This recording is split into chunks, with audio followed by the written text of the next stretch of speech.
Restaurant Unstoppable. What the most successful restaurateurs know that you don't.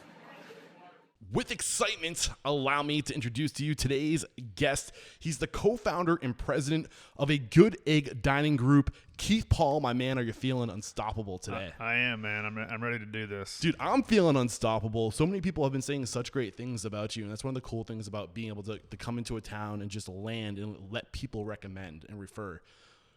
I think you're batting like 3 for 4 right now for like referrals. So like you've done something as far as developing a reputation for yourself in this community. I just want you to know that this is going to be a good interview. No pressure. All right, let's do it. So I like to start every interview off with a success quote or mantra to get that motivational ball rolling. What do you got for us? All right. I'm not big on I like to read. I like to listen to podcasts, this and that, audiobooks and things. And, the quote that really has stuck out to me over the last 2 years is actually from William Shakespeare. The meaning of life is to find your gift. The purpose of life is to give it away. Yes, dude. I love that. Why does that resonate with you? Like what does translate that into your words? Well, as I'm getting a little older now, and I don't know if I'm getting wiser, but I've made a lot of mistakes, and I just feel like that over the years that what I'm good at is people. So, and that's what I want to be good at, and that's what I really enjoy is interacting with people, being curious, what drives people, and so that's just. When are you going to start a podcast? It's just a day-to-day thing now. Yeah. And I think that helping people, whether it's through a personal crisis or a career move, is, sometimes you have to accept the fact that someone's just not tailor-made for our organization, or our industry as a restaurant industry, hospitality industry.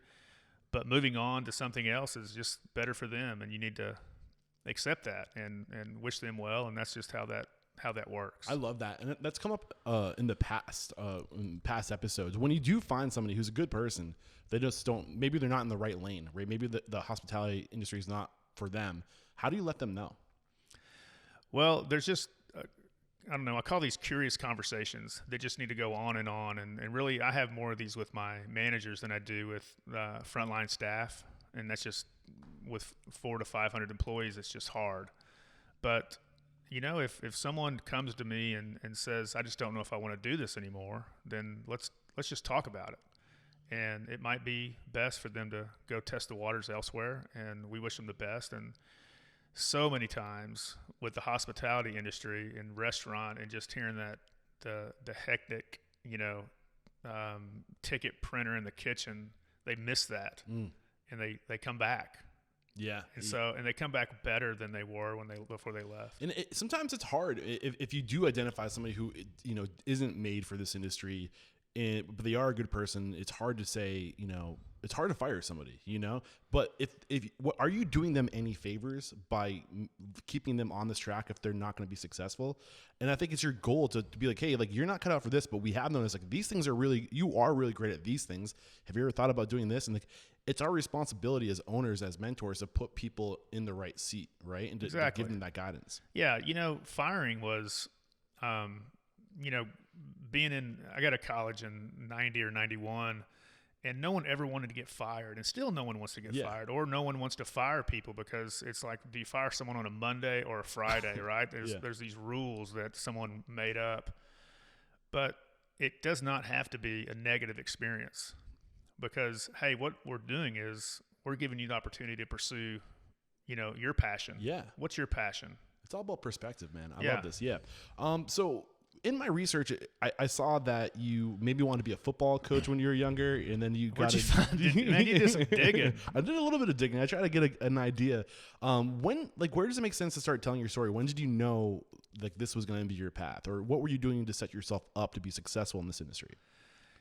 I guess when I didn't become a football coach, I grew up. My dad played professional baseball, so he played with the Mets in the late '60s and in their farm system, and then he threw batting practice for the Rangers when I was in elementary school. So my afternoons and evenings sometimes were consist of going out to the Ranger ballpark and shagging balls. Okay. So that was just awesome. So I was around athletics forever.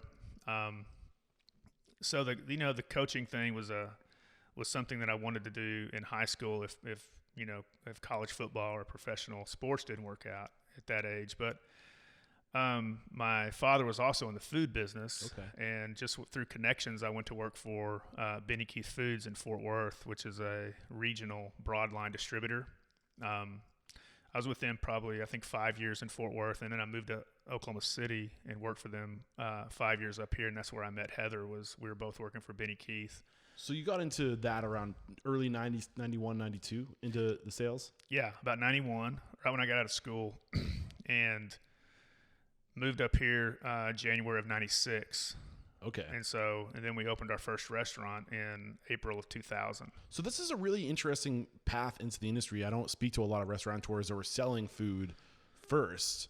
Do you think that kind of sets you up for success? Like, I mean, Totally. That's definitely a part of this industry for sure. Yeah, and everyone says, man, you kind of went the different path here. Yeah. You went the opposite direction. A lot of people get in the restaurant business, in college, and then they say, okay, that's just the next thing you do. I'm going to wait tables. I'm going to be a front of house manager or whatever that is.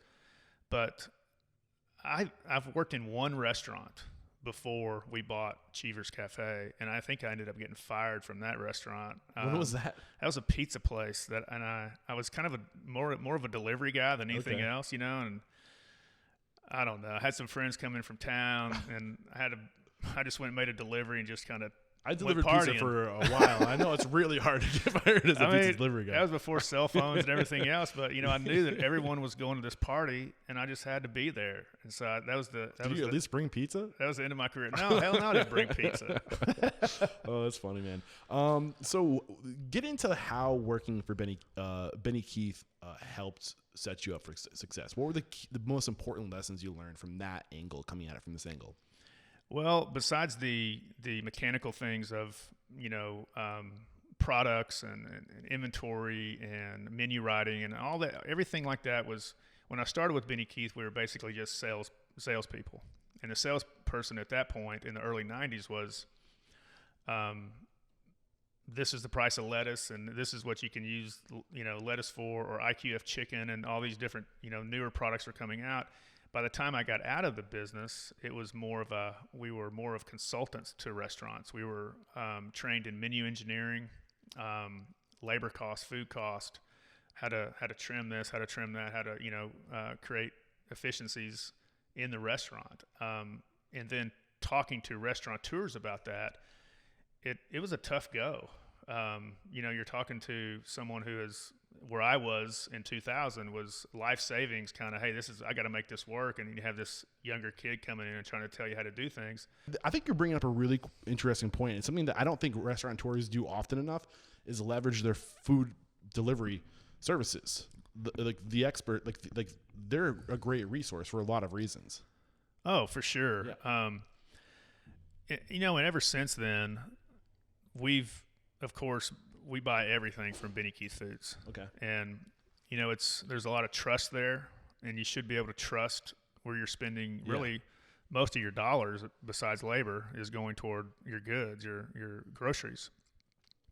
So with me doing that first, I know what cases look like, and I'm not even in the kitchen anymore. I can walk through there and do an inventory pretty quick. I know what if a chef recommends a product to me to use in the kitchen, I know the ups and downs, the advantages, disadvantages of that product. I don't have to check pricing, but that's all about relationships, which we have as a company with all of our vendors. But I would say the biggest thing I learned from Benny Keith was not even on the technical side of running a restaurant. It was just how they treated people. They're still a family-owned company. I don't know when I left, the sales were close to $1 billion a year.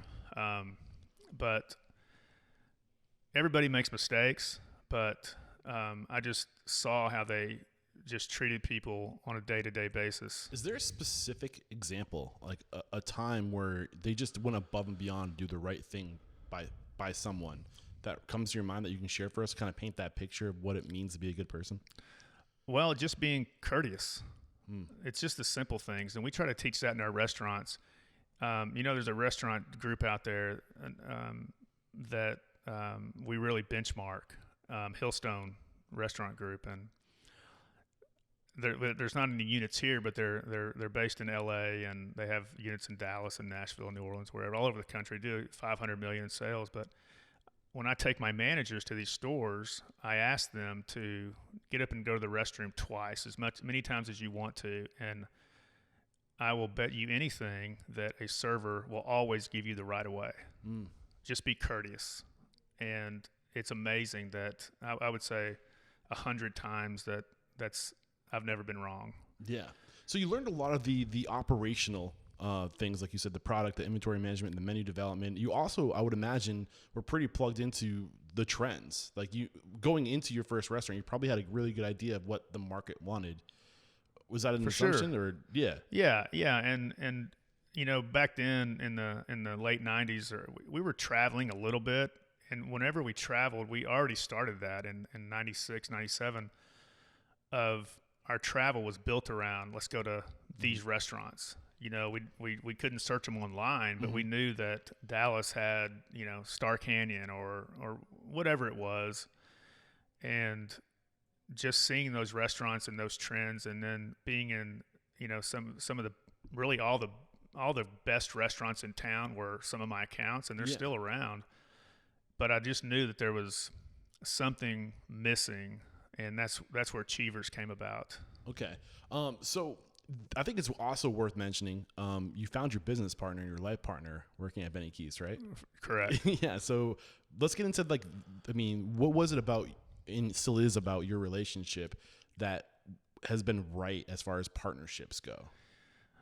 God, man, we struggle with that on it. It's a daily conversation, but with my really lack of restaurant experience, she came from, her mother was a silent partner in a couple of restaurants, and owned her own little burger shop in a smaller town, and so toward the end of our careers at Benny Keith, we sold as a team. So my strength was just going to pick up new business, and her strength was menu engineering and just sourcing product for that customer. So we knew our role there, and I think that 2 years that we worked together doing that really set us up for, call it the next 20 that we've spent here at Good Egg Dining. So we do overlap quite a bit, but all restaurant design she handles, all menu engineering she handles. Menu development is a team effort between she and I. We write all the menus, and then we hand it over to our chefs and culinary directors, and they execute those menus. Okay. So we still are very, very plugged in as far as trends, and I guess we know if an item tastes good, but not just to us. Like, she hates mustard, hates seafood, hates mayonnaise, but some of the best menu items that we have that have been on Cheevers' menu for 20 years that she came up with just in our house. Oh, so that's great. It's been fun, but those challenges they're tough. I mean, listening to you talk, I'm thinking, you mentioned biz development or biz dev was your strength. I can only imagine that is something that, and maybe this is something we shelf for later, because you're always creating new opportunities, like whether it's catering or like whatever, you always have to drum up new business, like verticals of business. Is that something that you do to this day still? Well, throughout the years, I spend less time now trying to figure out what can drive revenue. What's that silver bullet? Because that always enters my mind. I think it enters every entrepreneur's mind to say, what can we do to drive business? Is it an ad here? Is it a promotion here? And we always go back to, let's don't spend our money on that and time. Let's spend our money and time on developing our people. And let's just do the slow growth. Because if we look at the success of Cheevers and Iron Star and Red and some of our older restaurants, it started off really, drastically just slow, and it just built. Mm-hmm. And so we're always in a good spot, not over leveraged. So that's kind of the goal. We're not here to win the race. It's not a sprint. And so I don't need to make a bunch of money today, especially during this pandemic. My goal here is to create the best team that we can have when this is over, to come out of this thing stronger than everybody else. I love that. And I'm sure more of that's going to come as we go into the interview. I would also imagine too, if I'm in your shoes, if I have all these relationships with successful restaurants and I'm opening a restaurant, you better dang believe I'm reaching out to my network of people and being like, I'm opening a restaurant. I have questions. Can you help? Did that happen? When we were opening in the Your beginning? first restaurant, yeah. Oh, yeah. Yeah, there's a guy named Fred Langford who was the general manager of Sushi Neko. Okay. And he and Heather, my wife, had a relationship because they worked at a restaurant together 10 years before that. And he just basically handed us all of his employee material, Nice. handbooks and everything. Because back then you couldn't access a handbook Yeah. online. I don't know where you get it. Now it's restaurantowner.com, right? Yeah, yeah. I've been a member of restaurantowner.com for 20 years now. Yeah, but that didn't exist when you guys were getting started. I don't think, or maybe they were just starting. Maybe about 2 or 3 years after we got started. Yeah. But so yeah, the restaurant community here is most everybody is really genuine and wants to help each other, even though there's that strong competition. But it's a friendly competition. Exactly. And I it's think, fun. And I picked up on that from being here, because when I go into a city, part of my job is to get referrals and find out who to talk to. And every once in a while, and it's usually in markets about this size, there's such a tight bond between the restaurateurs and their competition, but they also do a lot of respect. They have a lot of respect for each other, but it's always the restaurateurs that are talking to each other and sharing knowledge and supporting each other that are always at the top. Right. And there's definitely got to be a correlation there. What does that say to you? Well, that just goes back to my mantra or my quote I gave you earlier, is you just need to approach everything with an open heart and just be kind, because you can be an asshole all day long and you might start out ahead, but it's a house of cards. Yeah. Now, I know you've helped a lot of people yourself, weren't you? I'm pretty sure it was Jeff Dixon that said that you were right there, always offering advice. Why not? Like, all ships rise to the tide, right? Yeah. If you make him better, he's going to make you better. Right. That's just how it goes, and I think that's any business, but that's how the restaurant community here has evolved over the years. If I had to open up my first restaurant today, I would still do it, but it would be a lot harder. There's so much competition. People are really smart, really creative, and we're attracting, people aren't leaving town to go work for larger groups in Chicago or LA or Dallas. They're staying here and doing their own thing, which is cool. Yeah, and I think that's happening everywhere right now. And I think that there's actually more opportunity in the smaller cities, because why would you go to a New York City and compete with Danny Meyer? Right. Like, when you could where you maybe go work there or study those things, but you have a better opportunity of being number one in a smaller market. Right. There's some downsides of that too. I mean, you see guys my age that are out in Arizona that are selling their group for $350 million, but there's right place, right time kind of thing. Being Oklahoma City doesn't have the weather that Arizona has, so we're not patio, every day of the year. Dallas is just an ultra competitive, call it from a chicken fast food to fine dining. That's just kind of the restaurant mecca, is what I say. They might not have the best food. People always go to New York, San Francisco, or even Houston is huge. But I would say that this Oklahoma City just worked out great from where I was in my life and watching it grow. Being from Fort Worth, I would say Oklahoma City is about 10 years behind Fort Worth, which is fine with me. Yeah, I mean, that was one of the things I wanted to talk about. Like, when you started in 2003, was it when you opened your first? 2000. I mean, Oklahoma City wasn't the same city as it is today. I feel like. Oh gosh, I had a ton of friends that went to OU. Yeah, and so when I told them when I came up here, I was supposed to move to Tulsa, and they're like, God, great, man, you need to go to Tulsa. You never need to go to the city. It's just there's nothing in the city. And when I came up here to for my last interview or whatever, they said, okay, change of plans. You're in Oklahoma City now. And I'm like, oh, God, I hope I can handle this. And so, but, it all worked out. It worked out great. I have no no regrets at all. But I mean, I feel like you were just set up. I mean, sometimes it's just like, I think the luck of the draw, but like you get in before the market starts to explode, and like you can, you know where I'm going with this? Like, what were your thoughts? For sure. Yeah. When we got in 2000, we dealt with 9/11, and that was awful for any business, any independent restaurant. I sat at the bar at Cheever's. I guess that was in 2001, and so and you probably said to yourself, "It's not one person came in. Not one person came in. So it was awful. But as we, kind of grew that business and really understood the restaurant business and where Cheever's was going, and at that time, I was the chef at Cheever's and working, 70, 80 hours a week, but we knew that Cheever's was just going to be our only restaurant at that time, and we were going to make Cheever's the best restaurant we could make it. And people would say, "When's the next one coming?" I'm like, "There's no next one," But then there was a next one, and then it's like, well, when are you going to get out of the kitchen and start to, run the business? And I didn't know what that meant. Yeah, I want to. That's definitely going to come.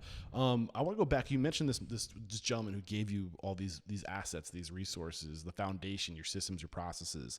What were some of the biggest lessons he taught you before opening? And then we'll take a break to thank our sponsors after that, and we'll get into the actual, like, the first year of what it was like as a first-time restaurateur. But what were some of the biggest lessons? What was his name again? Fred Langford. What were the biggest lessons he taught you? Or was there anybody else like Fred that was there for you, coaching you, giving you advice? Yeah, there was a couple. The general manager at Benny Keith and my boss at the time at Benny Keith Foods, David Warner. I tell you what, most of the advice was don't do it.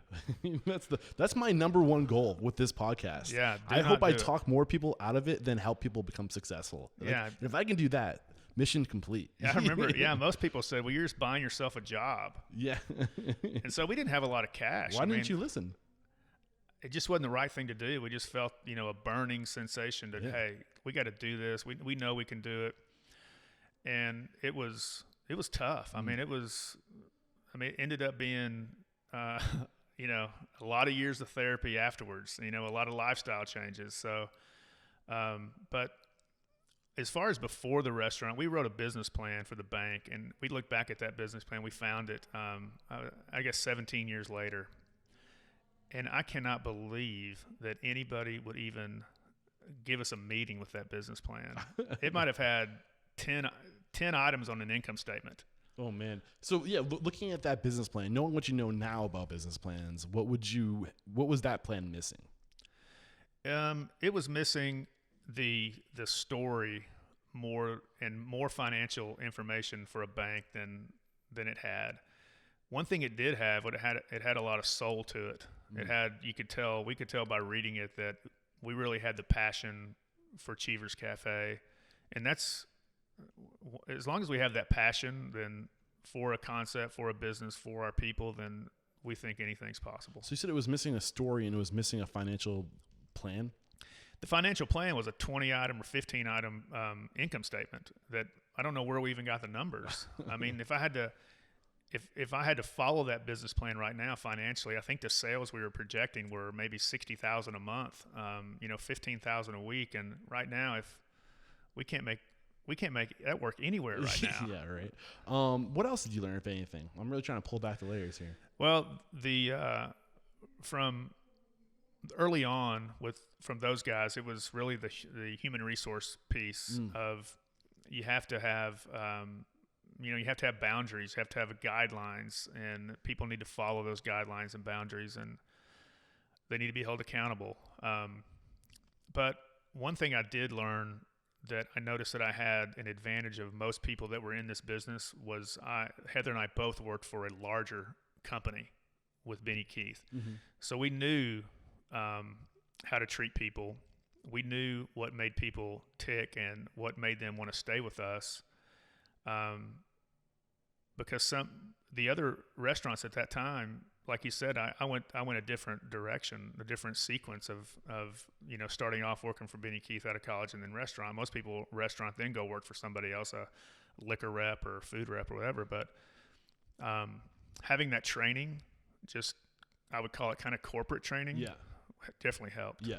Let's get into it now. I'm curious. So when you're opening, was this self-financed?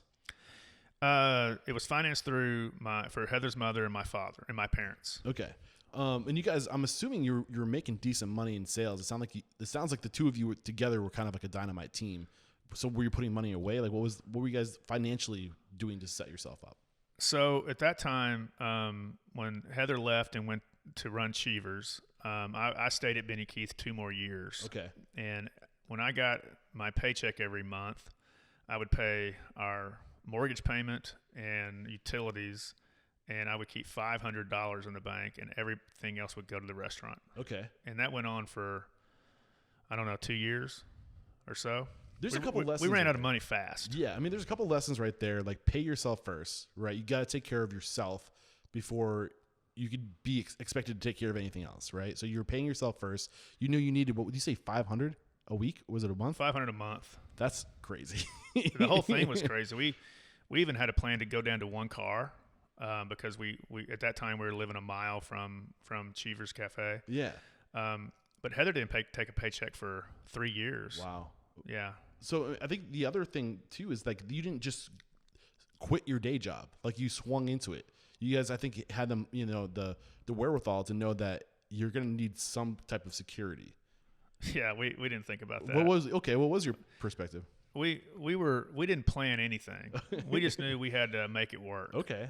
Yeah. You need so much credit. Yeah. I mean, one day I went over there for lunch, and that day, the chef quit. His brother was in the kitchen. Man. He quit with her. He walked out with her, and his girlfriend walked out. So there were 4 people in the kitchen, and 3 of them walked out at lunch. So I went in for lunch, and Heather's like, these guys just left. And so I jumped back in the kitchen. That was my very first time working in that kitchen, and we made it work. So reflecting back, knowing what you know now, reflecting at that time, what were some of the things you would have done differently? What were some of the things you think you did right? Really paint that picture for our listeners to kind of get an idea of what you've learned on this journey. Well, I think if I had to do it again, I think having excess capital, having just, I don't know if I can say an endless amount of money. A runway. Just a runway, and know that the first 2 years is just going to be negative. Yeah. So are you saying you didn't have that capital? We did not have that capital. That's where the capital from me staying at Benny Keith every month, I'd kick money back in, and it just survived. We had to go back to my parents for more money a couple times, and there was no questions asked. They supported us. Heather's mom supported us because they knew we weren't out spending money. They just knew that we were working hard and we had a passion for this business. Mm-hmm. I'm not saying just because you have a passion for it, it's going to work. Yeah. But you have to be in the restaurant. A lot of people think that they dine out a lot and they see all these restaurants that are jam-packed, and people think restaurants just make tons of money. The margins, 5%. If you can get 5% as an independent, take it. Yeah. Take it all day long. Don't settle for 5%. Don't settle for 5. Yeah. If you can get 5, get 5. Yeah. But some of the advice that's come up on the show, and you can tell me what you think about this. One is, when you're developing that runway, you have to incorporate owner's pay. Treat yourself like an employee and get enough for at least 6 months is what I usually hear, if not a year. Because sometimes it takes about a year of trying to figure out what your brand is, what your traction is, what your unique selling proposition is, and work that into the loan that you get. Your runway to be able to pay your employees for a year or at least 6 months, and to work yourself into that equation so you can pay yourself. Is that unrealistic, do you think? No, I think that's realistic. We didn't have a plan when we first started, when we were first getting into business. So I would say my advice, have that plan you just said. Yeah. We had zero plan. Mm. We had a lot of luck on our side. We built a lot of great relationships with some neighborhood people. We even got robbed at gunpoint. After about 18 months, and the neighborhood, the Heritage Hills neighbors that were in that restaurant when we got robbed, there were about 6 of them. They gathered, 5 or 10 of their friends in the neighborhood the next night, and it was jam-packed. They just showed so much support. And so that's kind of what did it, is we just nurtured every relationship that we could. And that's what ended up, putting Cheevers into a profitable space. So how long did it take? Well, first, when did you open your second restaurant? Was that 2002? Was that Iron Star? Yeah, so we had 2 restaurants losing money. Okay. So the first advice, never do that. So yeah, like when did things, like what were the evolutionary points early on, in your opinion, where things really started to change for you? I think so running one restaurant was really, really hard, and you had one that wasn't making money consistently. Then you had 2 that, losing money most of the time. But it was really about 2 years after Iron Star. So Cheevers will be 4 years old, and Iron Star will be 2. Is really when things started to click, and both restaurants were making money. But we were still working. I mean, I'd worked a day shift at Cheevers and a night at Iron Star. It would be, 5, 6, 7 days a week doing that. But our staff saw the dedication and the drive that we had, and they wanted to just fall in line. Yeah, and nobody will ever work harder for you than yourself. And right. And you can't. You have to set that expectation. You can't just bark orders. You got to, like lead by example, which clearly it sounds like you were doing. Right. We've never been one to bark orders, and even today, we're not one to go in the restaurant and have lunch or just spend a little time there and just say, hey, you need to do this. We know the right channels, to voice our opinion, and it's just a new set of eyes, and everybody respects that, hey, a new set of eyes is always good for your restaurant, because if I sent you into another restaurant and wanted some feedback, you'd have tons of it. Yeah. You mentioned earlier that you're putting a lot of energy into just relationships and treating people right. Can you kind of get more specific and give us an example of like what that would look like? Well, a really easy example is all of our vendors that come in, we always offer them something to drink. Mm-hmm. I mean, just simple like that. Even, I think especially being from that world, like even the Postmates guys, who everybody has complained about third-party delivery guys, we'll offer them something to drink. So it's just that little stuff. We don't take advantage of say deliveries and just attention that they're giving us. We're thankful for that. We don't ask for something we don't think we deserve. We treat them like we want to be treated. I was a little curious about that, because you must have had really great relationships with your purveyors, because that's the world you came from. Were you getting like great deals? Was that part of it? No, I never have asked them for a great deal. I've asked them for am I getting the same deal that someone else that's of my volume, of our purchasing power, is getting? And they'll tell me yes or no, and they'll say, but you need to be getting that deal. You're right. Yeah, but you must be like a great purchaser. Like just coming from that road. We buy a ton. I never had a customer when I was at Benny Keith. I don't think Benny Keith had a customer when I was with the company that bought as much as we do. I think that's a big challenge for most first-time restaurateurs, is knowing and juggling the purchasing and knowing how to work those relationships and knowing the value of certain things. Yeah, back in the early days, in the 90s, even when I was with Benny Keith, rarely did anyone buy from one distributor.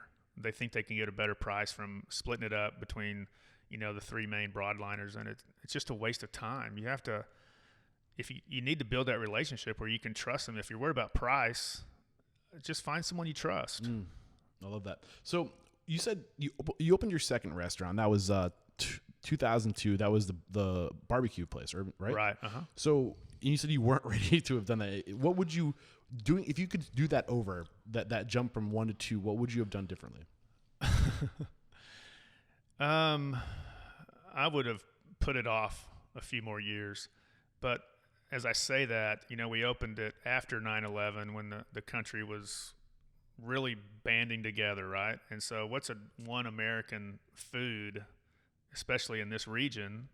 Barbecue. Yeah. So we didn't sell the story like that, but in our minds and our hearts, Heather and I, that's why we wanted to do barbecue. And we wanted to do barbecue different. I grew up going to,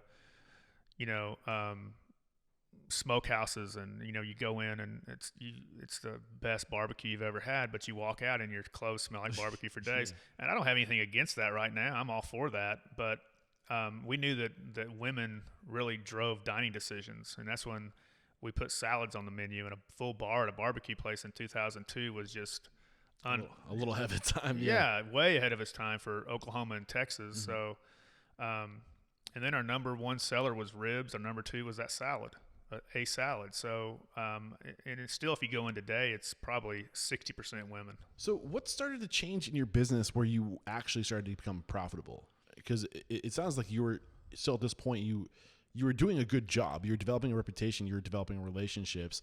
You were definitely growing. Like you were doing a lot of things right, but you still hadn't quite figured out the profitability part. Is that safe to say? Yeah, the profitability part. We never really even took inventory. Okay. I mean, it took us, I think the first 3 years, we really never took an accurate inventory. We were just, do we have enough money in the bank to make payroll? That was the goal. So what were the key decisions you were making with location 1 and 2 when you were at this point in your career? What were the key things you did that really started to like pivot your success, or like, like you started getting like leaps and bounds better and better? I think with the second one, after we were really close to call it a break even, is when I kind of stepped out of the kitchen and kind of took more of a view of 30,000 foot view to say, this is a business of 2 restaurants that we need to run. And so for us to run it properly, I need to get out of the kitchen. How did you do that? Well, the same thing with relationships. We had, 4 or 5 guys all related to Barrios family. And then, we named a Mexican restaurant after their family.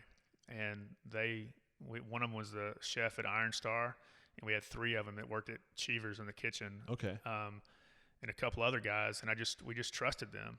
And, they knew they would take care of us in the kitchen. And so, having 2, it was really easy because at that time we officed at Iron Star. When I say office, we had a room, a 10 by 10 room that we could pay bills at and kind of have meetings. But just doing more research and learning how to run a business instead of just running a restaurant. So getting out of the day-to-day monotony at least 2 to 3 days a week. Before you get into how you started working on your business and going from the working into working on, I'm curious, how do you build trust? Because you're crediting trust to be the reason why you're able to get out. So what does it take to build trust? Well, with the Hispanic employees, it was, you need to get in there and work as hard as they do. That's hard to do. Yeah, that's hard, but they recognize it. Yeah. They recognize it real fast. Even today when we hire someone new, I just say, hey, you need to get in there and dig in, and you don't have to be fast. You just have to be consistent. Mm-hmm. And so they notice that fast, and when you help them out and you take an interest in their families, Juan Barrios, who's been with us for 20 years, Heather and I used to go over to his house for his kids' birthday parties. His dad comes in from Guatemala. We have him over at Cheever's for dinner. We just realized the importance of strong people. So it's, I could go on, but and that's just not them. It's just that trust is. You build trust. To me, you build trust. It takes different strategies with different people. Yeah. There's a great book out there by the son of Stephen R. Covey. I can't remember his initial. He too is Stephen Covey. The Speed of Trust. Uh-huh. It's a great book. Okay. I recommend anybody out there who's listening to this to pick up that book. It's on audio. So you started work. So you were able to replace yourself. You were able to replace yourself with these people that you've developed trust with, and you knew they could handle it. Were you dependent on them, or were you dependent on systems at this time? Dependent on them. Okay. Yeah, our systems were really lacking. Okay. Still, it took us bringing in an executive chef that I really respected and trusted to really bring in the systems of, hey, we're gonna do inventory every month or every week, and recipes are going to be costed out, and I knew all these things. I knew these needed to be done, but having the time to do that, when you just are. You have 2 or 3 people in the kitchen doing 100 covers, which back then it was like, how do we even do this with 3 people? Yeah. So it was it was a priority thing. So just do me a favor real quick and like zoom to 30,000 feet because you're at two locations. When did it kind of ramble off like the year and the locations that you've developed since then? Just for me to get the big picture. Yeah. So, after we started making money and our reputation was, people were seeing us as good operators. Then we started to attract. Then that's when you start getting the calls and the thing from real estate developers or people that own buildings and this and that. And so, we then opened Red Prime Steak, and that was 2007, I think. Okay. So 7 years after Cheevers, and this was a big project for us. This was the first time we were going to take on investors. So we knew we felt like we had it all together. Then our systems were good at that point, and we went out and hired, to me, the best general manager in the city, the best chef in the city. And at that point, we got, once we put out the word that we were hiring, our server staff were just picked the top 10 restaurants in the city. 2 servers from every one of those restaurants came to work for us. Oh, wow. Which was a good thing then, but then you have all these egos, right? I was going to say, plus you have a lot of different habits, not necessarily bad habits, but just different ways to execute that, was there a challenge in getting people to kind of do things the same way? There was a challenge to get people to do things our way. Okay. Because they were instilled in them that, hey, this is the way we've been doing things, and I work at this restaurant and they're successful. But we don't want you to act that way. We want you to be courteous. We want you to respect each other. Okay. And then, correct me if I'm wrong, after that was a Republic Gastropub? Yeah, Republic Gastropub was after that. 2000. So it's 2010. Okay. And then from there, we had Tucker's Onion Burgers. 2011. And you have 3 of those now. 4 of those. 4 of those, okay. Right. See, there's just so much information online about what you guys have done. And then Kitchen number 324. Yeah, Kitchen 324. That was, what year was that? That was probably 2013. Okay. And then Drake Seafood. Yeah, Drake was 2014 or 15. Okay. Probably 15. And then Barrios. Yeah, Barrios was 2018. And is that the Barrios family that we've been talking about? That's family. Beautiful. I love that. We'll get into that. And that was 18, you said? Uh-huh. All right. And the Mexican Radio. Yeah, Mexican Radio was a year and a half ago. Okay. All right, cool. So I have the big picture. So, and I love getting the dates because you can see that there's usually some type of there's it's flat. You go from 1 to 2 and it's still flat. And then you go from 2 to 3. Then there's and then there's 2 years between. Then there's a year. There's that. It's like that. What's that? The hockey stick curve. Right. You start to really dial in your brands, your systems, and it's kind of cool to see that evolution. Going back to 2002, between 2002 and 2007, you said this is you realized you had to kind of replace yourself with the people that you trust, so you could get out of the kitchen and start working on your business. Right. What were the first things you started to do to work on your business? Well, the first thing I did was hire a really experienced chef that I had a lot of respect for, and he helped us get all the systems in place. He was an IT guy as much as a chef, and so really digging into recipe development, costing recipes, effective scheduling, inventory control, things like that, and I brought him on for Red Prime Steak, but Red Prime Steak got delayed so long that he came on 2 or 3 years before Red opened. Okay. And so he really helped with Cheevers and Iron Star. So we had all these systems down for those 2 when we opened up Red. Okay. So recipe development, scheduling and inventory control, huge. Give me an example of how big of an impact was scheduling one of the first things you had to focus on? Well, that's where all your money's spent. I mean, that's the majority of your money is spent on labor. Mm-hmm. And so, figuring out not just how much everyone should make, but just a schedule of what's going to make this person happy, what kind of schedule this person needs. But the first schedule we ever write in restaurants is a no-name schedule. This is what we need to run the restaurant. And then you start plugging in names. John will work here because he does not want to work daytimes. Okay, he's a night guy. Let's put him here. Or you just have to move those players pieces around until it works. and it's all built on revenue. We always overstaffed. And we still do that. And sometimes I question myself of, we're just overstaffed. Why aren't we doing that? I will say right now we're not overstaffed just because of the labor market, but it seems like it's kind of the cart before the horse thing, and it always works out for the better. Yeah. So this time, 2005, there's really not, or in between 2002 and 2007, there's not much technology out in way of labor management. Maybe we're using hot schedules. No, I don't. I think we started using Schedule Fly. Okay, they were one of the first of the market. Yeah. I think we've been with them maybe 10 years now. Okay. So 2011, we might have started that. Maybe 7 or 8 years now. And do you remember, like, can you give me specific numbers on how implementing like a hard system like that impacted your bottom line? Well, it depends what concept. With the Tucker's concept, we didn't use any type of programming or software for that. We just talked to other restaurateurs about that. It's a different animal, quick service versus full service. With the full service, I would say it's a couple points immediately using Schedule Fly. Okay. Anything worth unpackaging there before we move on to inventory management or inventory control? I don't think so. Okay. So, inventory control. What did the chef, like, where were you before the chef and where were you after the chef? What did he teach you?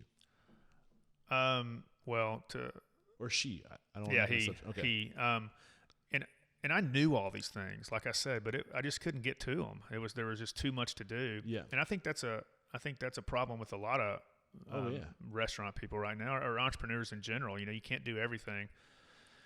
So when he came on, it was we're going to do, I said, I want to do inventory twice a month. And he was like, no, we just need to do it once a month. And I said, no, twice a month. And so we did that, and we could see immediately the amount of waste just from over ordering or buying, call it mayonnaise in a 5-gallon bucket when we use mayonnaise for one sandwich. So the more stuff you had on hand, it would just go in. It would spoil. It would walk out the back door. A lot of things. So then we went to weekly inventories, and once we went to weekly inventories, we put about 5 points to the bottom line, just immediately. And we still, to this day, we do weekly inventories. I was going to ask if you're still doing twice a month or weekly, and that's a game changer right there. How did that affect the bottom line, going from twice a month to weekly? Yeah, 5 points. Wow. Yeah, 5 points immediately. You just catch mistakes, and there's inventory mistakes. With the chef, if he leaves, Red Prime and goes to work at Barrios or whatever, there's always the way someone counts. So now we have checkbacks with our culinary directors to count inventory with the chefs on a per quarter basis, just to make sure that it's all on the level. Yeah, and I just recorded a workshop with Rudy Mick. I don't know if that name's familiar to you, Mick Consulting, within the Restaurant Unstoppable Network, that he takes us through his weekly approach to inventory management. It's a very powerful workshop. If you guys are interested, let me know. I'll get you guys into the network. Okay, so now opening your third location, 2007, Red Prime Steak. That's kind of a whole new, fine dining steak. I'm assuming, was it fine dining? Yeah. What's fine dining anymore, right? Yeah, exactly. I mean, we can go in there looking like this, but 20 years ago, we had to keep a jacket at the door. But that must have been a whole new beast for you. Cheevers was already white tablecloth. Yeah. But this check average that we were shooting for at Red Prime Steak was $85 or $80 a person. And yeah, that was a different deal. And it was a big restaurant. We're on the hook for 20,000 square feet there. And so it was a little nerve wracking, but maybe I just wasn't educated enough to know that a $19,000 rent payment could really hurt it someday. But, it did hurt when 2008 came around. Oh, I bet. Only a year after opening. Yeah, a year after opening. And it's like someone just put a chain on the door. So what were the big lessons there? Well, the biggest lesson I think we learned is that we were able to pivot a lot faster than a lot of nationals. We made some big moves. We immediately put out a pre-fee menu that was priced at about $39, and business came back. one thing we noticed then during that financial crisis was that everybody traded down. We could see people go that went to Red a lot. Now they go to Cheevers. Cheevers customers, now they go to Iron Star because those are, 3 different check levels, check averages. So, and I'm still learning that lesson today to say, especially in today's world, is you don't need a lot of square footage. Let's see how many sales we can generate per foot and how many tables we can get in this thing. And so we did that with Kitchen 324 is those tables are just tight. Okay. Really tight. And so what that does now, that kills us with 6 foot distancing, right? Oh, I know, right? Jeez, that's true. So we didn't plan for the pandemic with that one. Yes, but the point you're making is it's not just necessarily about the check average, but about the volume. Exactly. Yeah. But I mean, there is really cool, interesting things happening in the world right now, especially with our ability to be in more places digitally to increase the volume with whether it's delivery, curbside. And I think it's more socially acceptable to be focusing on those verticals. And I don't think that's going to go away. No, I don't think it's going away either. Yeah. It's no fun for me at least. I'm not a big fan of the curbside and the delivery, even though I use the delivery apps and I order from my own restaurants just to see the experience. Yeah. But that turned us upside down. I mean, that's hard on everybody. I can only imagine. And we used to hate it when we're in the kitchen on a Friday night and you get a to-go order of filet. It's like, really? I don't want to. This is tough. I'm already struggling. I mean, this ticket machine's going crazy. But so now it's like at Iron Star, it's 50% of our business is to go. Wow. So I'm curious now. So we started in 2000. By 2002, you had your second location. You said to yourself, whoa, we need to slow down. We're not quite ready. We need to work on our systems. I need to replace myself with trust in systems, in a better team. It sounds like right around 2010, you start to really fine tune things, because in 2010 you had Republic, and then almost a year to every 2 years after that, you opened another restaurant. So what happened between 2007 and like 2011 where you really, it seems like you got your shit together? Yeah. I don't know if I ever got my shit together. I think I'm still trying to do that, but that's about the time that Danny Meyer's book came out. Okay. And so after I read that, I was thinking, this is exactly what I've thought before is there's several reasons to open a restaurant. And one of the main reasons is, for us, we have an idea. We have great, our creativity is always flowing, but it also creates opportunities for our current people. So now we can add this person can be an executive chef here, and this person can be a general manager here, and this person can be, a front of house lead or whatever that is. And we just loved the growth of Oklahoma City. Yeah. And that's a good point too. Around this time is when Oklahoma is really starting to pick up. Yeah. It's definitely, it was really picking up. The Oklahoma City Thunder came to town, and we were asked to do all the meals for the players. And so as we're doing that, several of the Oklahoma City Thunder owners were like, hey, we got a building here, we got a building here. And you can tell from our locations that we're attracted to old buildings. It's all about those relationships, man. Yeah, right? every single time. Reputation and relationships. So I want to go back, because you mentioned Danny Meyer's, his book came out, and it's that mentality of, and a lot of people think that, people will argue, we're not in the food business, we're in the experience business. Well, I would argue that we're not in the experience business, we're in the farming of human business. People business. Yeah, exactly. Growing people business, and creating opportunity for people business, and learning as much about your people as possible business. And it sounds like that's what you started to realize, is that it's about, what can I do for these people that I have now? Because if I don't give them opportunity, they're going to go find it somewhere else. So you started to be in the business of creating opportunity. Yeah, exactly. We noticed that we had, at that time, we had this team that we could have opened 10 restaurants and staffed 10 restaurants with some of the best people in the city. Of course, we didn't want to grow that fast, because I've seen from being around the business for so long that, you open up too many restaurants, you have these 3 funding the first one, and, so on and so forth, and it just doesn't end up well. But that whole creating opportunities for people has been so much fun. Yeah. It's just that conversation with, going to visit them and giving them this promotion and saying, hey, this kitchen's yours, or this restaurant's yours. What's that conversation like? Lately it's like they expect it. They, Oh. they just know that, probably because we're constantly communicating with these people, and they've asked. They said, when am I up for a GM role and this and that. So, but the excitement on their face is just, it's amazing. Awesome. I'm curious, what are your beliefs on scaling as far as when you're opening a new restaurant? Like, what do those partnership agreements look like with your team? You mean as far as explain that a little bit? Like, do you believe in equity sharing? Do you believe in profit sharing? Like, what do you think is the right approach to scaling and creating opportunity for people? Well, right now we have a profit sharing with all the managers, and we're transparent. They see the financials, and we don't cut it off and say we're going to pay you on this line. We pay them on the bottom net income line. Okay. But they're also given a salary that they've always got an increase in salary. So are you doing open book management with just your management team or throughout the entire organization? Just the management team. Okay. Yeah. And is it like a percentage of profit that you're percentage of profit? Okay. What's a good percentage of profit that we should be trying to take off the top for our team? Well, our deal is 10%. Okay. So 10% of the profit go to the management team. Got you. Anything else worth unpackaging there that I'm not considering?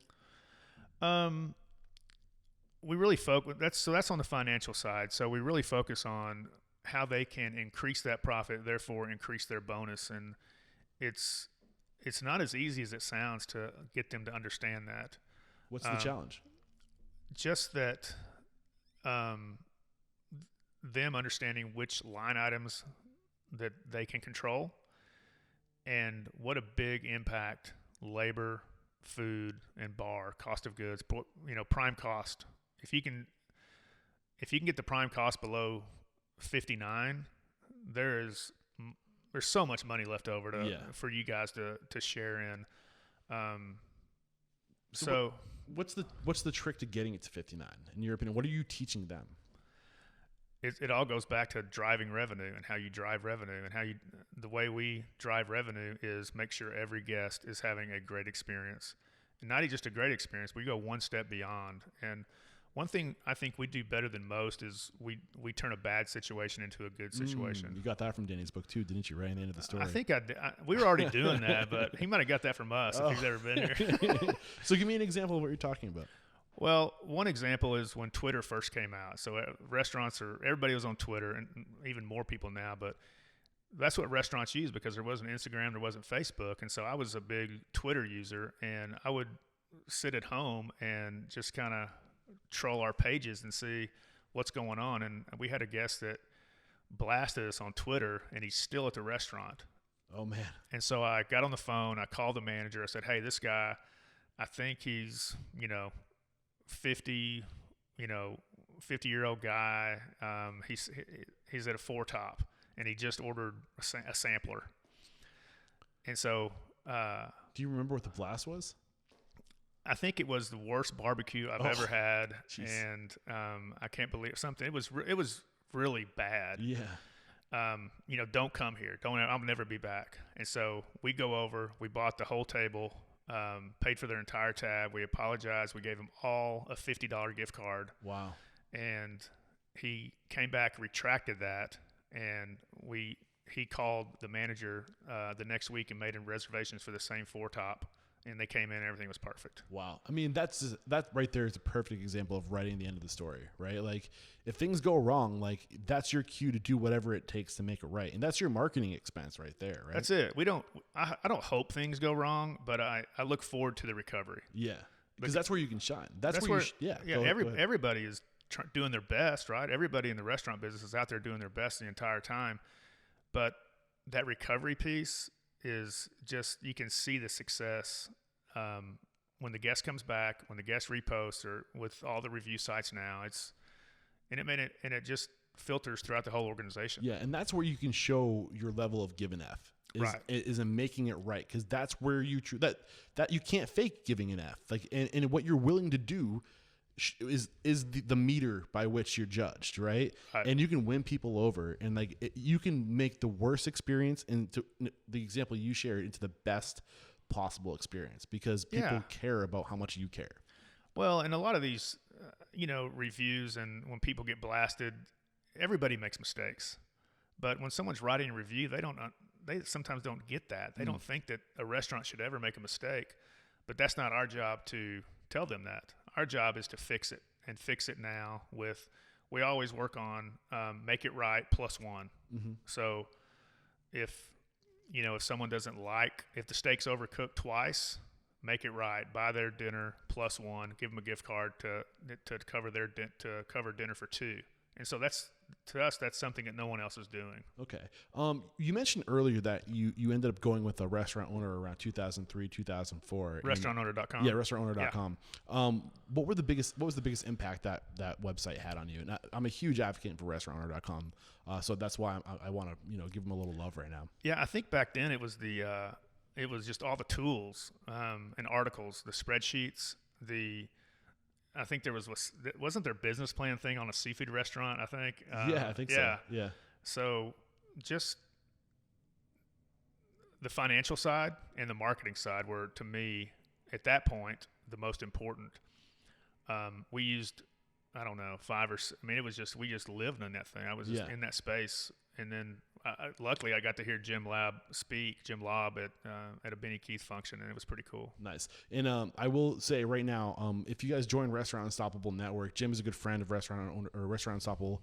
And if you join Restaurant Unstoppable Network, you get 6 months of free access just as soon as you sign up into the network.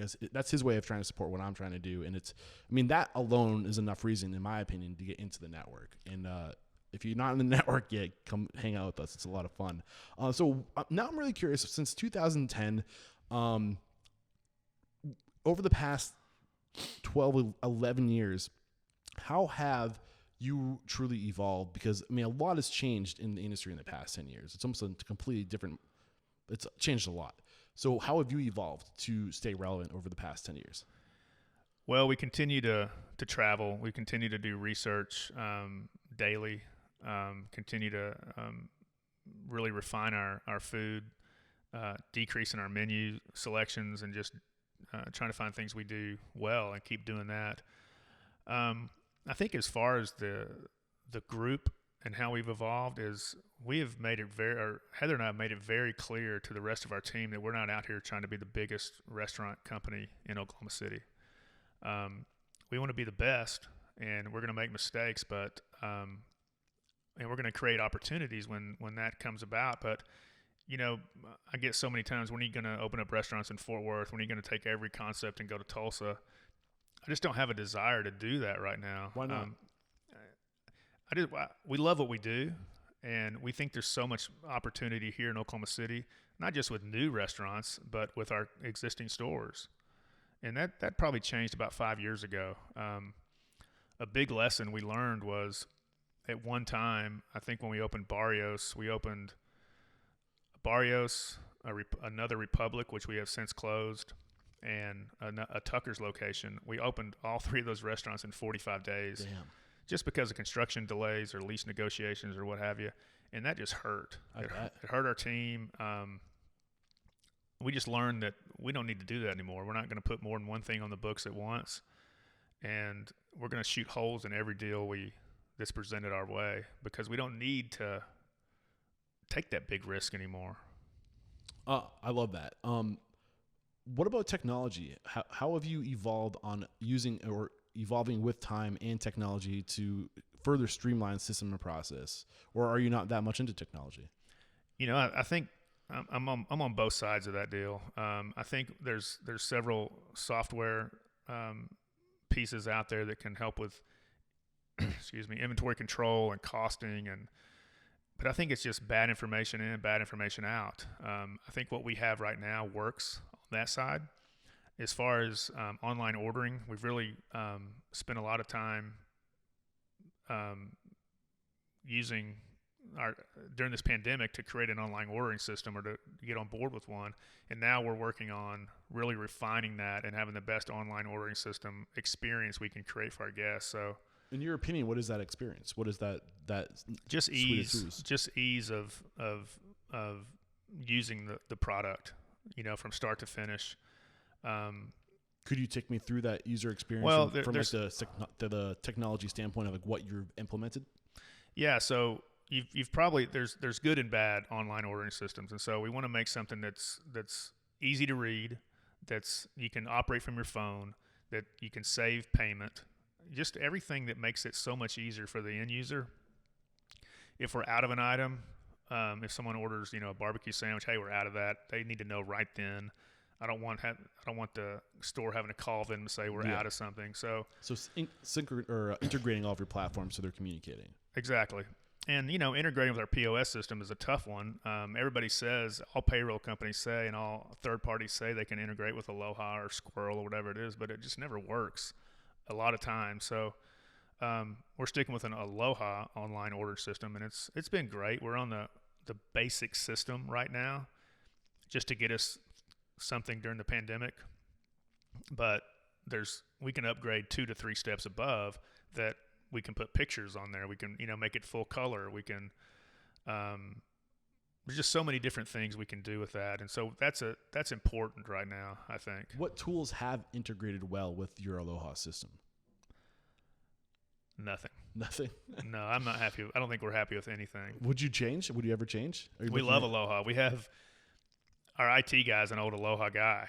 So it just helps having, we're as good with Aloha as anybody in town. So we've thought about switching, and I think everybody's been hit up by Toast. They just come everywhere in the market. But we took a look at it, and we just think Aloha's better for us. Okay, interesting. There's so many. I think there's so many great solutions out there right now, and Toast gets recommended a ton, but that's not to say that Aloha isn't great. It's a great platform. It's a very robust platform.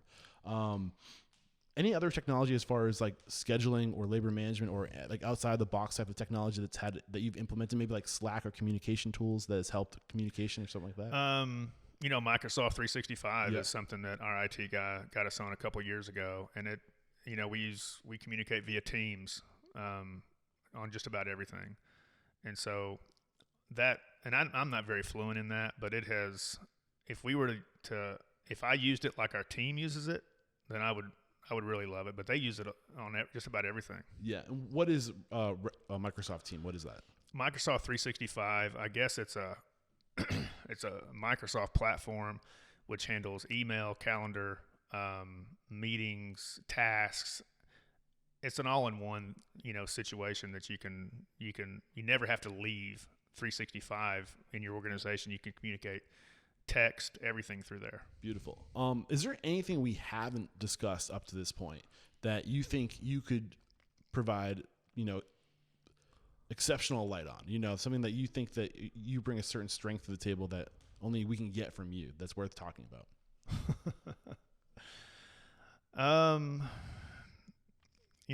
My deal is just relationships and people, and I think everyone's going to say with the restaurant in this business is you need to be overcapitalized. I think technology, you can get in if your passion is hospitality and you're relying on technology, that's not going to help you.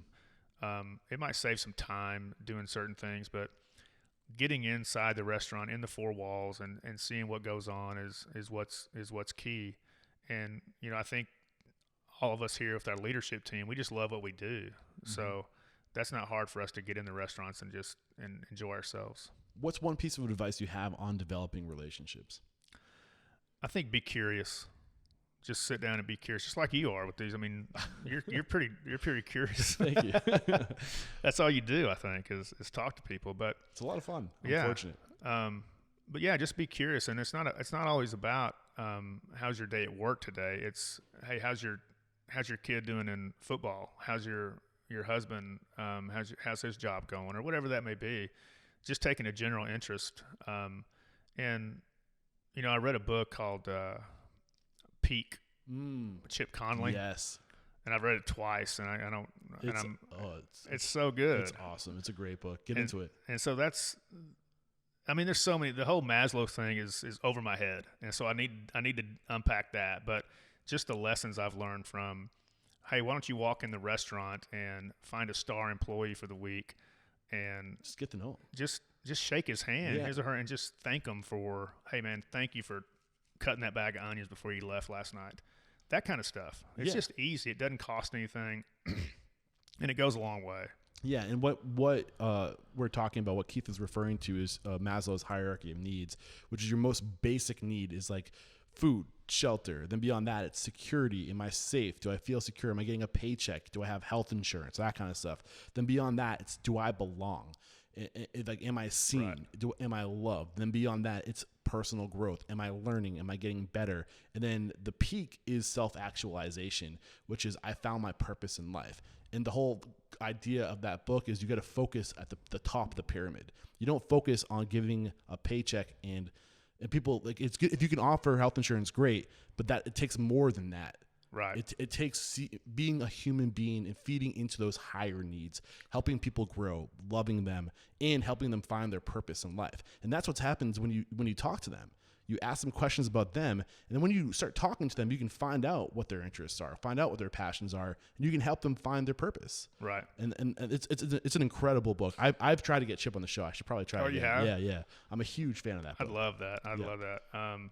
Yeah, that book is, I don't know. Everybody needs to read that. But Oh, you yeah. know what? I think It's on audio too. yeah, and that's where I've read it once and listened to it Yeah. once. So, but I think there's such a small percentage of people out there that will grasp that, Yeah. because it's not a traditional business book, but it's the business book of the future, in my opinion. Oh yeah, it's a must read. We'll link to that in the show notes. This is episode 779. Head over to restaurantstoppable.com/779. We'll be sure to link to that. And I am curious on what your thoughts of the future are. If you have any opinions about COVID-19. I feel like the restaurant industry. A lot of people have things to say, but they're afraid to say what's truly on their mind because of public outlash. Like if you Right. know, is there anything that you want to say, or do you think it's not safe to talk about what you're thinking, or what are you thinking? No, Yeah. I'm completely open with my thoughts on COVID-19. I think it's a real deal. Our goal since April 1st or March 15th was to keep our staff safe, keep our guests safe, and we've been a lot more careful than most. We've never gone close. 6-foot tables. We've been that way since June 2nd. Mm-hmm. We opened a month later than the state allowed us to open. We furloughed 400 people, and during that 45-day furlough, we created a market here at our office where they could come by twice a week and just fill their bags up with produce and shelf-stable items. And everybody appreciated that, but some didn't, and that made me realize that we don't do this to to get accolades from them. We do this because it's the right thing to do. Mm-hmm. And so it's been tough. This whole COVID fatigue thing is real, and I think people have made some bad decisions, including myself probably. Say COVID fatigue, what do you mean by that? It just wears on you. Yeah. I mean, I don't feel as exhausted as I used to. During the summer, I would go home and just be exhausted, and then I would try to recap my day, and I couldn't even think about what did I even do that made me tired? Yeah. It's just Emotional. Yeah, it's just emotional. So, we kind of have our own playbook, and we have always erred on the side of safety first. Mm-hmm. And whether we get credit for that in the long run, because a lot of people have not done that. They're putting dollar first, and we're not doing that. We're after that long-term, marathon restaurant life. Do you think, Oklahoma has one of the best deals out there as far as how the government is getting involved. You guys are still open. You're allowed to be open. Right. Do you think as far as like what needs to happen next, as far as what do restaurants need, and how does the government need to step up to support this industry? Like, what needs to happen? Well, I think this second round of PPP is a start. I do think that the Restaurants Act needs to get a lot more consideration when Biden comes into office. We spend a lot of time out in California, or we used to, and we were out there in November in LA and Santa Monica area, and it's just it's 30% of Main Street Santa Monica shut down. It's crazy. It's a ghost town. Yeah, it's a ghost town. New York, New Mexico, they have to have bigger. What's New York without all all the little mom and pop, diners and bodegas. Yeah. It's sad, and they can't control that. And so I don't know. People might criticize me for asking more from the government, but it's part of America's fabric. We need these restaurants to survive. The restaurants here, the first round of PPP helped. The second round will take us all the way to the end of this thing, I think. But the ones that need help should get it. Mm-hmm. The ones that don't need help because they've been open for so long at 100% seating, because Oklahoma was at 100% seating starting May 1st all the way to November 1st. So, restaurants in the suburbs where there's kind of not as much of a COVID concern were thriving. So I think this second round is way better than the first. Yeah. Do you know when's the deadline on that? Do you know? Deadline as far as, is it just when they run out of money? I think it's when they run out of money, but there's a lot more restrictions now, and the application started Monday for first timers, and it starts tomorrow for second timers. Yeah, I mean, I might actually even apply for PPP myself, because I got hit really hard because my sponsors didn't have any cash flow. Yeah, so they just stopped. I'm kind of embarrassed to admit this. I wasn't even able to pay my 2020 taxes because I was expecting that round of sponsorship was going to go to getting right with my taxes, and then it never came. And I was like, what am I going to do? And there was 2020 where I started doing profit first, where I was putting away 30% of everything that I was making for taxes. But, like I learned like a knucklehead, like you take time to learn these things. Right. So, I'm really considering it myself. And I got to learn more about that personally. Hopefully I don't miss the wave. I'm out here trying to get you'll into be this. fine. Cool. So one thing I try to ask all my guests, that the mission statement is to inspire, empower, and transform the industry. So what is one way you've transformed personally in the 21 years you've been in business as a restaurateur now? I think I've just learned more about myself. Self-awareness. Self-awareness. I've worked on myself a lot in the last 2 or 3 years. And what that's done, it's just given me some clarity to think, what do we want our company to be like in the future? And so Heather and I have talked about that a lot. Do we want to make an exit at some point? And we don't know yet. All we do know is we have a passion for this business, and we're not after it for the big buck at the end. We're just after it to say, what's Friday night going to look like? We can't wait to have a buzzing dining room, on a Friday night. Yeah. Great book out there on the note of exit strategies, which is something we don't talk enough about on the show, because the people that I interview are usually still in the game, and they haven't thought about the exit. Bo Burlingham's Finish Big. Okay. Great book. Any advice on exit strategies? That what have you learned in your reflection on that? Well,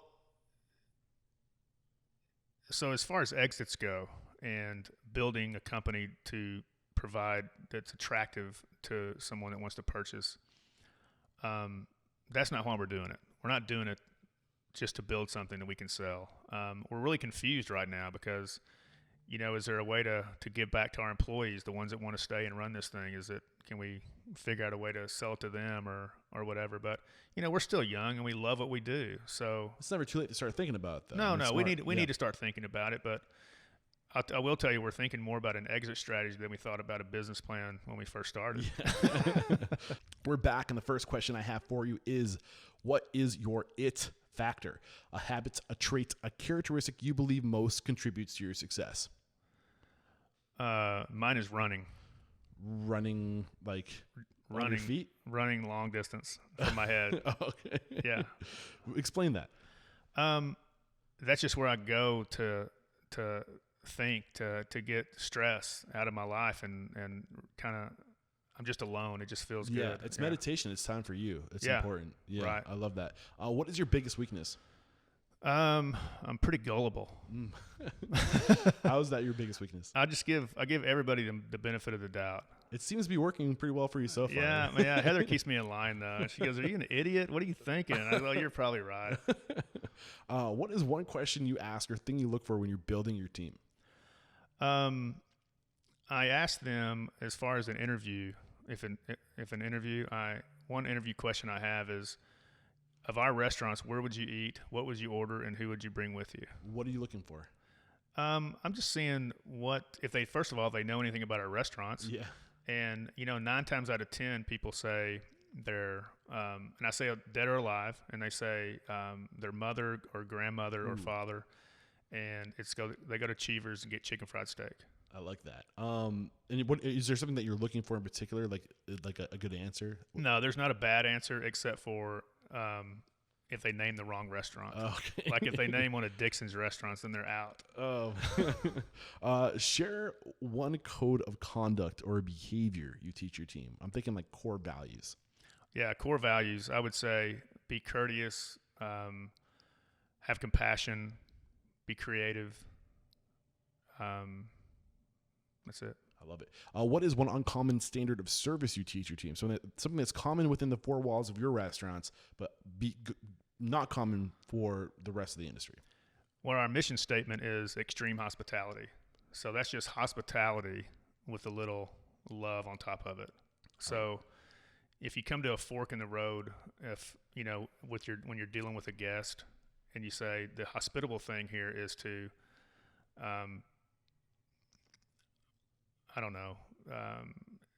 give John a gin and tonic because that's what he always orders. But the next step is to take care of his guest as well. And so, or it could be someone left their to-go box. Instead of having them come get it, let's find someone to take it to them. I love that. Yeah. Exceed expectation. Yeah. Right? What is one book that's a must read to make us a better person or a restaurant owner? You already said Setting the Table. You already said Chip Connolly's Peak. What else? I'm going to say A Curious Mind by Brian Grazer. What was the biggest lesson from that book? Just be curious. Don't be afraid to pick up the phone and or email, Danny Meyer and say, hey, I'm in town. What can I buy you a cup of coffee? I'm just curious to see what you're up. See, the worst thing that's going to happen is nothing. I'm going to say no. You're going to say exactly. no. Yeah. And all those books, I'm pretty sure, are on Audible. Head over to audibletrial.com/unstoppable. You get your first book on me. And you're supporting the show when you use that link. So thank you very much. And I got to ask, how much of a game changer has audiobooks been for you in your life? Oh my, it's incredible. It's incredible. I'm a very slow reader, but as much as I love to go for 2-hour walks and drives, I think I've knocked out 20 books this past year. Yeah, it's the most efficient way to grow yourself, in my opinion. If you're in a car, you're going for a walk, you're at the gym, that's all time that you can be feeding yourself. Like we're all about eating well right now, eating healthy right now, right? But your mind is the same. You need to feed your mind positive, good stuff. And I think it's the same. I always thought that reading a book was better for your mind, but I don't think. I think what I've read, it's. I think it depends on the person. Listening is the same. Yeah, for me, probably the person, right? Yeah, I'm an auditory learner. Like I have to hear it, you right? know? And I'm like you. I'm not the fastest reader either. So like audiobooks, I think a lot of people in this industry usually aren't the fastest readers. A lot of a lot of us had learning disabilities growing up, which is why we're in this industry. Yeah. So it's a game changer. It absolutely is. What's one thing you feel restaurateurs don't do well enough or often enough? Connect with their people. What is one service you've outsourced? So when I say this isn't the technology, but this is a group of people who do something better than you, so you hire them to do it. Secret shoppers. Well, who do you use? We, what's the name of that company? We haven't used them since the pandemic, but is it Up Close? Golly, I can't remember. Get back to me on that one. I will. We'll have it in the show notes. Again, this is episode 779, but those are game changers, those secret shoppers for sure. What is one technology you've outsourced? We already talked a little about technology, but what's one tool that's had a huge impact on your operation that you would like to share with the rest of the world?